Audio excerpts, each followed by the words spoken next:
Hey guys, welcome back with me again in this channel. On today's tutorial, I'm going to show you how you can trim or shorten your videos in Canva. So in here, I've already added a video into my Canva in here, and this video is 14 seconds long.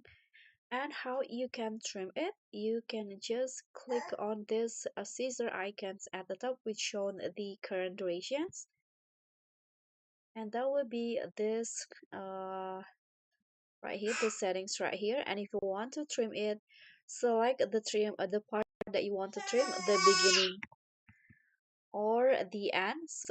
Choose which one that you want to trim. Here I'm going to the end of the video, so just drag it like this until you to the sections that you are going to go with seconds, and after that just click here. So click on done and just wait, and now the video has short trimmed. That's all from me. Thank you so much. Don't forget to like